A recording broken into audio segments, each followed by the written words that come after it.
Бек Боруи боюнча оюңуз кандай дейт? Мен адамдарды обсуждать этпейм. Мунун менен мен ишим да жок.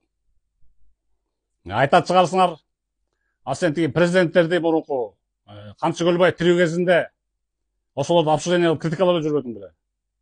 Эми себептерин болуп тургула. Кыргызстандын ар бир президентинен ар бир кыргыз мына сенин, менин, сенин жашообузга түстөн түш тиешеси бар туурабы? Президент жакшы болсо, сенин жашооң да жакшы болот. Өлкө жакшырат, өнүгөт, өсөт, гүлдөйт. Президент жаман болсо, кургуга кулайт. Ошон үчүн мурунку Акаев, Бакиев, Атамбаев ушуларды критикалап жүргөн себебим ошол. А концовка я прав оказался. Эл чогулуп келип, революция кылып баарын кубалады. Мен болсо элдин арасында калдым.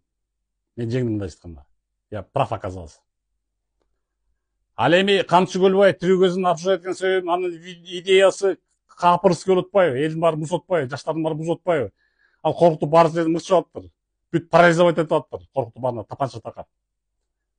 Анан мамлекет өнүп өспөй калганын көргөндөн кийин, менин прав экенимди көрсөткөндөн кийин, 3 жылдан бери бекер кылып атканын көрсөткөндөн кийин. ККМ келип турган талкалап таштады. Атып таштады. Оказывается, я прав оказался, понимаете? Бул мактаныч эмес. Азыркы мисалы Садыр Жапаровду 2 жыл мурда критикалап жүрдүм. Эмне унчукпайсың?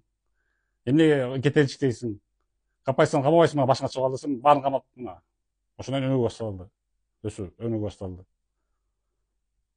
Эми апайсы деп не прав да, если 2 слова сказать. Жаңы бийлик жаңы эле келип атса, буруп эле бакырып, кичине күтө турбай. Эмесе мен ачуум келет, ошон үчүн айттым, жаңы бастырбачы хотя бы. Анан алымдар айтат экен. Акмакка унчукпай коюу бул чоң жеңиш дейт экен. То есть ошо менен жеңесиң дейт экен, шариятта жазылган. Ну биз ислам мамлекетинде жашабайбыз да. Биз аякта асыл алымдар унчукпай койсо жеңет экен, акмактарын. А бизде унчукпай койсоң, коркту, качты, жеңилди дейт. Андыктан могу кийинки пайда болгон мына могу чыпалак анан жоки деген фриктерге келе со жинди көкмелерге жооп берүүгө туура келди. Чыпалага 4 жыл мурда чыккан, мушташамын деп. Кел мушташ деп мен чыктым.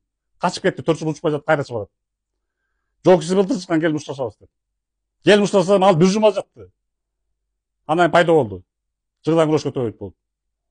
Фриктер бири-бирин мушташа бергилечи. Мага асылбай. Мага жарымаш ата калбай эле болгула. Мен бир гана жеңишим чыпалакты жумган элден кечирим сураттым. Мага асылам деп атып мына өзү унижение болуп элден кечирим сурады. Бүгүнкү видеосунда. Оозун карап сүйлөп жүр ошон үчүн, уктуңбу?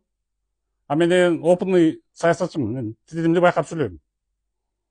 Так что ушунака